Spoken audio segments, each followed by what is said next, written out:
সাল্লাম বলে রব্বি কারীম, আমি জান্নাতি নিয়ামত পেয়ে প্রচন্ড খুশি হয়েছি। কারণ সাল্লাম বলে আজরাইল,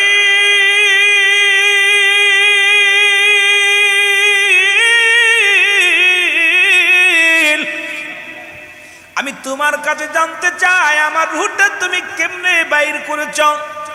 বলে হুজুর, সন্তান যেমনি মায়ের বুকে দুধ খাইতে খাইতে ঘুমায়া যায়, আপনার রূহটা ঠিক কেমনি বাইর করেছি নবী গো।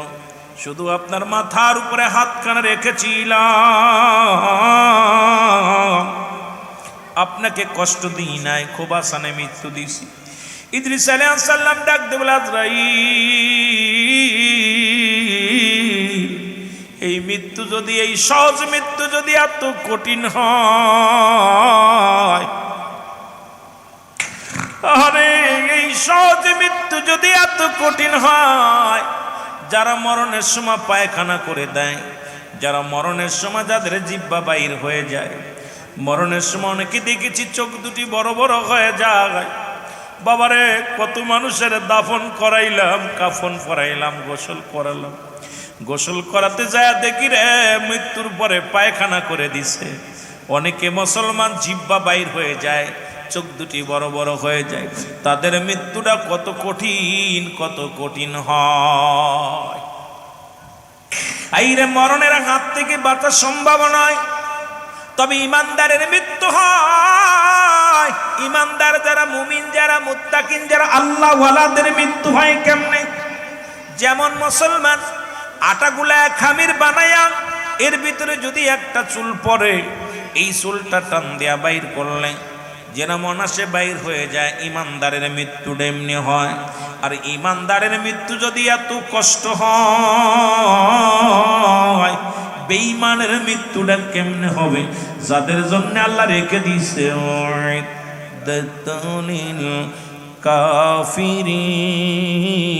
কাফিরিন, আল্লাহ কয় কাফের বেঈমান মুনাফিকদের জন্য আমি আল্লাহ প্রস্তুতি করে রাখছি ৭টা জাহান্নাম।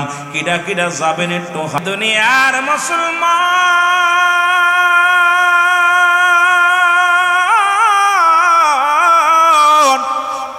এই জন্য আমি পিরাইট আলোচনার মধ্যে বলি, কার জন্য তুমি সুদ খাও, কার জন্য ঘুষ খাও, কার জন্য ব্যভিচার করো, কার জন্য অন্যায় করো। এই দুনিয়ার সম্পদ খাবে লোকে, তোমার দেহ খানা খাবে পোকে। দুনিয়ার সম্পদ রেখে গেলাম, এর মুসলমান 8তলা 10তলা বাড়ি রাখলা, ছেলে ঘুষ খায়। 8তলা 10তলা বাড়ি রাখলা, মেয়ে পরক্রিয়া করে, বিবি পরক্রিয়া করে। এ মুসলমান জিনা ব্যভিচারের মধ্যে আছে গো। তোমার সম্পদ ভাগাভাগি করব, ওই সম্পদ দিয়া রাত্রে কোথায় যাবে? রিসুডি যাবে, সেই সম্পদ ভাঙ্গিয়া গাঁজা মদ খাইব, আর তোমার দেহখানা পড়ে থাকবে কবরের মুসলমান। এই জন্য দুনিয়ার সম্পদ খাবে লোকে, তোমার দেহখানা খাবে পোকে। এই জন্য এমন দেহখানা বানাইব যেন কবরে না গেলে আপনার দেহের মধ্যে একটা পোকা না লাগে, যেন কবরের ভিতরে গেলে দেহের মধ্যে যেন মাটিতে টাচ না করে। এমন দেহখানা বানাইব নবীর আশকে দিওয়ানা হইয়া আল্লাহর গোলামি কইরা যদি দুনিয়া থেকে যেতে পারো গো, এই দুনিয়া থেকে যদি বিদায় নিতে পারো, কবরে হাসরে শুধু শান্তি আর শান্তি। জোরে বলেন ঠিক কিনা? যে কথা বলতেছিলাম মুসলমান বাবারা আমার, গভীর মনোযোগ। 1 নাম্বার হলো মরণ। মনে আছে? 1 নাম্বার হলো মরণ। এই মরণের কথা বলতে চাইয়া একজন নবী এখনো জান্নাতের মধ্যে আছে জীবিত অবস্থায়। আমার দেশের অনেক আলেম আবার ইডা নিয়ে খটকা লাগায় দিছে, আখিরি নবীর আগে কোন নবী জান্নাতে যেতে পারবে না। ও বুকারাম আলেম, তুমি কেমনে মুক্তি হইলা, কেমনে মুআদ্দেস হইলা? কারণ সমস্ত নবীগণ, সমস্ত অলিগণ, সালেহিনগণ সবাই তো জান্নাতের গিরান পাবো, জান্নাতি নিয়ামত পাইব। হাসরের ময়দান যেদিন সংগঠিত হইব, আখিরি নবী আগে যাবে জান্নাতে, তারপর অন্য নবীদের সিরিয়াল। কিন্তু ইমানদার যখন মৃত্যুবরণ করে, সঙ্গে সঙ্গে জান্নাতি নিয়ামত তার নসিবে আয়া যায়। জোরে জোরে বলেন মারহাবা। হযরত ইদ্রিস আলাইহিস সালাম উনি ইন্তেকাল করলেন, এরপরে জান্নাত জাহান্নাম দেখলো গো। ও যুবক, দেখলাম এটা নিয়েও খটকা লাগাইছে আমাদের সুন্নিয়াতের কিছু আলেম। আমার বড্ড হাস লাগে বাবা, কেমনে মুক্তি হইলা, কেমনে মুহাদ্দিস হইলা? তাহলে নবীগণ কি মারা যাওয়ার পর তাদের জাহান্নামে রাখবো?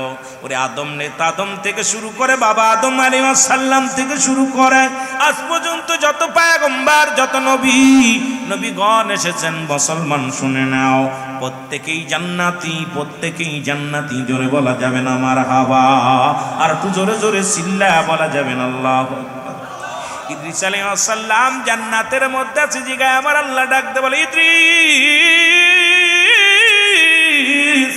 তুমি জান্নাতের মধ্যে কি সুখে আছো? আমার নিয়ামত পাকে খুশি গো। ইদ্রিস আলাইহিস সালাম বলে, রব্বি কারীম, আমি জান্নাতি নিয়ামত পায় প্রচন্ড খুশি হয়েছি, কারণ আল্লাহ ঈমানদারের জন্য রাখছে একটা জান্নাত। আল্লাহ কুইদাতুল মুমিনিন, আল্লাহ কয় মুমিনদের জন্য, মুত্তাকিনদের জন্য প্রস্তুতি করে রাখছি, একটা নয়, দুটি নয়, 8টা জান্নাত। জোরে বলেন মারহাবা। আস্তে কইতেন না, জোরে কইতেন মারহাবা। আল্লাহ কয় ইমানদারের জন্য রাখছি কয়টা জান্নাত? এ জোরে চিল্লায় বলেন কয়টা জান্নাত? তো জোরে বলেন ঠিক কি না? আগে আমি জান্নাতীদের সংবাদ দিছি, তারপরে দিই জাহান্নামীদের সংবাদ।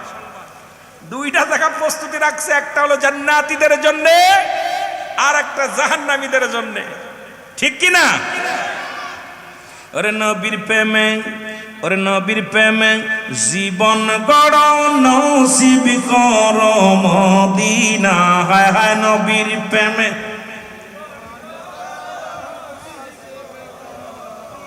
নবীজিকে না দেখাইয়া কবরে ডাক দিও না। আল্লাহ নবীজিকে না দে। আমরা হইলাম সুন্নি মুসলমান, মরণের ভয় করি না। মরণ কালে নবী বিনে কিছু আমরা চাহি না। সেদিন যদি পাই গো দিদার, সেই দিন যদি পাই গো দিদার, ভাবনায় আমার রবে না। নবীজিকে না দেখাইয়া, এ জোরে, নবীজিকে না দেখাইয়া কবর হইব আগুন আর বিশুর কারখানা। নবীর প্রেম যার অন্তরে ভরা, ভাবনা রবে না। ওই কবর হবে ফুলের বাগান, নবীর প্রেমিকের কবর হবে ফুলের বাগান, চিন্তা তাহার থাকবে না। নবীজিকে না দেখাইয়া কবর, এ নবীর প্রেমিকেরা জোরে, নবীজিকে না দেখাইয়া আজরাইল আসিবে যেদিন শিওরে খাড়া। দেখি জন নূর নবীজির শুধুই চেহারা, আমরা শুধুই চেহারা। মারহাবা বলো। আজরাইল আসিয়া যেদিন হইবে খাড়া, সেদিন জন দেখি আমরা নূর নবীর চেহারা। আরে নবী বিনে নাই রে গতি, নবী বিনে নাই রে গতি, থাকবে না তোর ভাবনা। নবীজিকে না দেখাইয়া কবরে ডাক দিও না। আল্লাহ নবীজি যেদিন আল্লাহ কাজী হইবে ভাইরে হাসরের ময়দান, যারা যারা করবে বিচার, আদম সন্তান আমরা, আদম সন্তান। নবীর প্রেমিক ওই দিন কারুর ভয় অন্তরে থাকবে না। হার নবীর প্রেমিক ওই দিন কারুর ভয় অন্তরে থাকবে না। নবী উম্মত বিনে দয়াল নবী জান্নাতেতে যাবে না। নবীর প্রেমিক বিনে কঠিন দিনে নবী জান্নাতেতে যাবে না। হায়রে নবীর প্রেমে জীবন গড়ো তোমরা, নবীর প্রেমে নসিব কর মদিনা, নবীজিকে না দেখ। মন চায় মাঝে মাঝে একটা সঙ্গীত গাইতে, কিন্তু চট্টগ্রামে আমার সঙ্গীত প্রিয়, কিন্তু তাও কইতে পারে না। কিতা কইতাম, দুই শায়েক বসে আছেন, অনেক সুন্দর সের গায়ে, এত সুন্দর কথা যে বলবো, মাঝে মন চায় যে ওয়াজ আমিরুল আমিন সিদ্দিকের ঘন্টার ঘন্টা চইলা গেলে, কারণ এসকে রাসূলের প্রেম ভরেছে এমন অন্তরের ভিতরে, খালি নবীর প্রেম মন চায়। কিন্তু ওয়াজ তো দিছে কবরের, কিন্তু তারপরও নবীর দিক যাইতেছি, কারণ কবরে নবী লাগবো। জোরে বলেন ঠিক কিনা, আরো জোরে বলেন ঠিক কিনা। আমার ভাইরা, আমার বন্ধুরা, আমার এক নম্বরে মরণ, দুই নম্বর হলো কবর,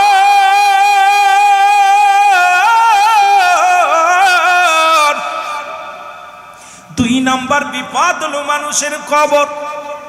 আজকে কবর খনন কমিটির ভাইরা খুব ধৈর্য করে শোনেন মুসলমান, 3.5 হাত জায়গা হবে, মাটির হবে বিছানা। কবর হলো 2 নাম্বার বিপদ। কবরে যেদিন শোয়া দিবে, আলেম ওলামা থেকে শুনেছি কবরে শোয়াইলে সর্বপ্রথম আসবে এমন কারণে কি না বাজান না কিলো যেরা মাসে থাক আর ফুটু কবরে শোয়া দিব যেদিন মনকার নেকিরাইব না বাজান, সর্বপ্রথম আপনার আমার কবরে আসবে একজন ফেরেশতা, তার নাম হলো নোমান ফেরেশতা। কি ফেরেশতা? জোরে বলেন, ডাকতে বলেন, ফেরেশতার নাম কি? আরো জোরে বলেন কে? এতদিন শুনছেন মনকার নেকির আইব না, তার আগে একজন কবরে আইব আপনার, সেই ব্যক্তির নাম হলো হযরতে নোমান ফেরেশতা। আল্লাহু আকবার বলো। কেরামান কাতিবিন, 2 জন ফেরেশতা সিআইডি লাগানো আছে। তুমি কি কর্ম করো, কোথায় যাও, সব লিপিবদ্ধ করে রাখছে। 24টা ঘন্টা ডিউটি পালন করে, টাকা নেয় না, পয়সা নেয় না, তোমার কাছে কিচ্ছু চাই না। 2 জন কর্মচারী নিয়োজিত আছে, একজন ভালো লেখার জন্য, একজন মন্দ লেখার জন্য। মৃত্যুবরণের পরপরই আপনার কবর খনন হয়। এই কবরের ভিতরে রেখে দেওয়া পর আসবে একজন ফেরেশতা, তার নাম নোমান ফেরেশতা। ডাক দিয়ে বলবে, ও বান্দা ওঠো, এ মহসিন মিয়া ওঠো, মহসিন চৌধুরী ওঠো। ডাকতে বলে, সভাপতি সাহেব ওঠো। উঠাইবে, ডাকতে বলবে, মহসিন সাহেব এই নাও 2টা কাগজ থাকবে নোমান ফেরেশতার হাতে, একটা থাকবে নেকির কাগজ, একটা থাকবে বদির কাগজ। নেকির কাগজটা হাতের মধ্যে দিয়া বলবে, বান্দা তুমি লেখো। বলে, বান্দা লেখো রে, আজকে যার যার আমল নামা তার লেখা লাগবে। এতদিন ওয়াজ শুনেছেন মুসলমান কেরামন কাতিবিন লেখে রাখছে না, শোনে এগুলো লেখে রাখছে, তবে প্রতিটা বান্দার আমল নামা যার যার আমল নামা তার লেখা লাগবে। ওই মহসিন ভাইয়ের লেখা লাগবে, আমি সিদ্দিকী সাহেবের লেখা লাগবে, দেলোয়ার ভাইয়ের লেখা লাগবে। মুসলমান শুনে নাও, আজকে যিনি সভাপতি সাহেব আসলেন, মুসলমান যত নেতা হোক আর নেত্রী হোক, যার যার আমল নামা তার লেখা লাগবে। দিন কারণ আমল নামা কেউ লিখবে না। ডাকতে বলে, বান্দা লেখে দাও। সঙ্গে সঙ্গে কাগজখানা পায়া দেখবে কত রাকাত নামাজ পড়েছিলাম, কত রোজা রাখছিলাম, কত ভালো কর্ম করেছিলাম, কত সালাম দিয়েছিলাম, কত জাকাত দিয়েছিলাম, কত মানুষকে ভালোবেসেছিলাম। সব কিছু দেখে বান্দা বড় আনন্দিত হয়ে যাবে। বলবে, বান্দারে লেখো, তাড়াতাড়ি লেখো। বলে, আমি লেখবো কেমনে, আমার কাছে তো কোনো কলম নাই। ডাকতে বলবে, আমার কাছে কোনো কলম নাই। নোমান ফেরেশতা ডাকতে বলে, বান্দা মহসিন সাহেব শোনো, কলম তোমার ডান হাতের শাহাদাত আঙ্গুল মুবারক। জোরে জোরে চিল্লায় বলা যাবে না আল্লাহু আকবার। প্রতিটা মানুষের শাহাদাত আঙ্গুল মুবারক হবে কলম। কোন হাত? ডান হাতের শাহাদাত আঙ্গুল মুবারক। এই হাতটা দিয়া নবীজি চন্ডকে দ্বিখণ্ডিত করেছিল। এই আঙ্গুলের বড় বড় দাম, এই আঙ্গুলের বড় মর্যাদা। এই হাত দিয়ে ঘুষ নিস না, এই হাত দিয়ে হারাম ঢুকাস না, এই হাত দিয়ে আবার ধরিস না, এই হাত দিয়ে মদের বোতল ধরিস না রে বাবা, এই হাত দিয়ে সুদের কারবার করিস না, ঘুষের কারবার করিস না রে বাবা। তোদের পায়ে ধরে বলে যায়, এই হাত দিয়ে শাহাদাত আঙ্গুল মুবারক হবে কলম। বান্দা ডাকতে বলবে আমি কলম পাইলাম, আমার কলমে তো কালি নাই, আমার কলমের মধ্যে কোনো কালি নাই। ডাকতে বলে বান্দা তোমার কলমের কালি হলো তোমার মুখের থুতু মুবারক। পরে আমি যুবকদের বলে যাই, আজকে এই মাহফিল কমিটিরে বলে যায়, আজ থেকে আর মুখের ভিতর সিগারেট দিস না, আজ থেকে আর মুখের ভিতরে গাঁজা দিস না, আজ থেকে আর মুখের ভিতরে মদ দিস না, আজ থেকে মুখের ভিতরে হারাম ঢুকাস না, এই মুখ দিয়ে কাউকে গালি দিস না, মুখ দিয়ে কাউরে কষ্ট দিস না। ওরে কলমের কালি যদি শুকায় যায় লেখা যেমন হবে না, তোর মুখের এই থুতু মুবারক যদি অপবিত্র হয়ে যায়, এটা দিয়ে কেমনে লিখবি আমলনামারে বান্দা? এই মুখের থুতু মুবারক হবে কালি। এই জন্য রব্বে কারিম যখন মায়ের পেটে ছিল, ও মুসলমান, তোমার মায়ের নাভির সঙ্গে তোমার নাভিটা জুড়াইয়া দিছে রে মুসলমান। কারণ এই মুখ দিয়ে রব্বে কারিমের জিকির করবা, এই মুখ দিয়ে আল্লাহর জিকির করবা, নবীর দুরূদ পড়বা, এই মুখ দিয়ে তুমি আমার মুসলমান সত্যের আহ্বান করবা। রব্বে কারিম এই মুখটা দিয়ে কুরক্ত পান করান না, মায়ের নাভির সঙ্গে নাভিটা জুড়াইয়া দিছে। এরপরও আসিয়া তোমার মুখটারে অপবিত্র করলা। আমি আপনাদের কাছে করজোরে দাবি করে যাই, এই মুখটা দিয়া এই মুখটারে পবিত্র রাইখো, এই মুখ দিয়ে হারাম বক্ষণ করো না। জোরে জোরে বল আল্লাহু আকবার। এর কবরেতে আগুন পাবি, বিড়ি পাবি না, খারে জম্মের খাওয়া যত খাবি খা, কবরেতে আগুন পাবি, বিড়ি পাবি না। ফেরেশতারা খায় না ঘুষ, থাকিবে না তোর যে হুশ, মুগুর মারিবে ধরে, মুগুর মারিবে ধরে, রক্ষা পাবি না। কবরেতে আগুন পাবি, বিড়ি পাবি না। জোরে কোন ঠিক কিনা? এর কবরেতে গাঁজা পাবি, কি পাবিনি ভাবি? এর মুসলমান শোনো, মহিলাদের হায়ানি পাতের পানি পাবি কবরে।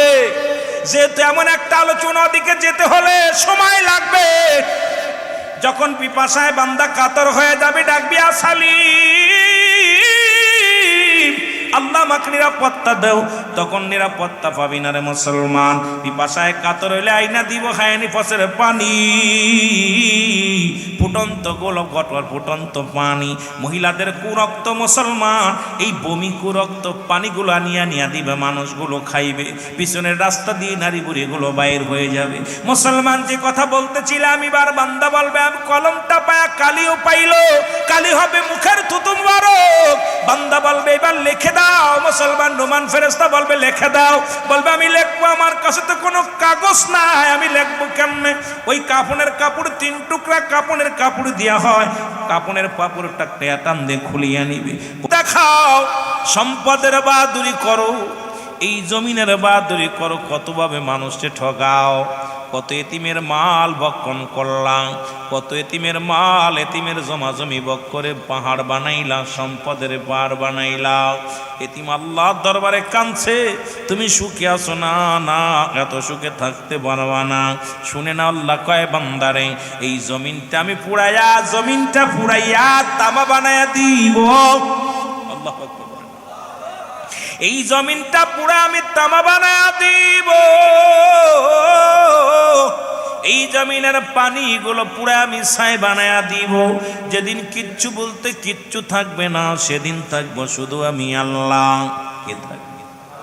আর একটু জোরে বলেন কে? ওরে থাকবে সেদিন আমার আল্লাহ। এই জন্য সুন্নিরা তো আল্লাহর পাগল, আল্লাহর প্রেমে পাগল হয়ে গেছে রে সুন্নি ভাইরা। ওরে মুসলমান শুনে নাও, শুধু দিলের কান্ডা লাগাও, শোনো। আল্লাহ কয় বান্দা যেদিন আমি একাকার হয়ে যাব, সেদিন থাকবে, যেদিন কোনো ফেরেশতা থাকবে না, কোনো মানব দানব থাকবে না রে।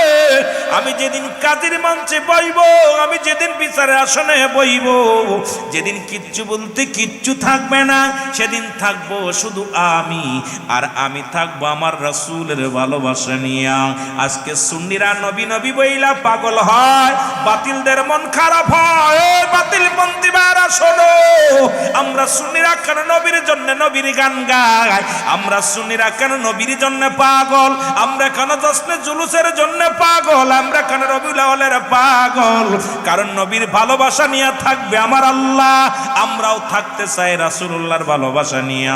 জোরে জোরে চিল্লা বলেন ঠিক কিনা, আর একটু জোরে জোরে চিল্লা বলেন আল্লাহু আকবার। মহব্বতের সঙ্গে দুরূদ শরীফ পড়েন আল্লাহুম্মা।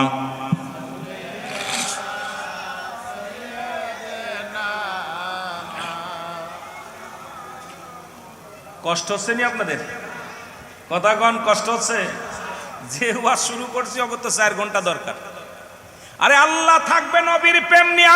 এই চট্টগ্রামের মানুষ শোনো, বহির বিশ্বের মানুষ শোনো, যেহেতু মিডিয়া লাগানো, কেন চট্টগ্রামের মানুষ জাসনে জুলুসের পাগল, কেন রাসূলুল্লাহর পাগল, কেন মদিনাওয়ালার প্রেমে পাগল, তোমরাও শুনে নাও। তোমরাও যদি জানতে, তোমরাও মদিনাওয়ালার জন্য ঘর বাড়ি ছেড়ে দিতে। কারণ আমার আল্লাহ বলে, যেদিন কিচ্ছু থাকবে না, থাকবো আমি সেদিন থাকবো রাসূলুল্লাহর ভালোবাসা নিয়ে।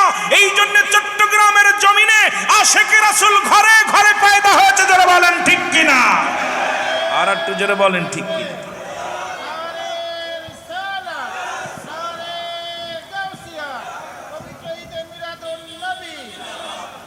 আমার আওয়াজ শুই না মনে হচ্ছে হুজুর সব করে না খেয়ে আছে। আহা, জুলুস করো নবীর জন্য পাগল। ওরা ঘর বাড়ি ছাড়িয়া কান্দিয়া কান্দিয়া, ও রাসূল ঘর বাড়ি ছাড়িয়া কান্দিয়া কান্দিয়া, জশ্নে জুলুস করে রাস্তায় নামিয়া। মায়ার নবী দয়াল নবী গো, একবার দেও মোরে দিদার আসিয়া। আশিক ছেলে মেয়ে রাখিয়া কান্দিয়া কান্দিয়া, আশিক ঘরবাড়ি ছাড়িয়া কান্দিয়া কান্দিয়া,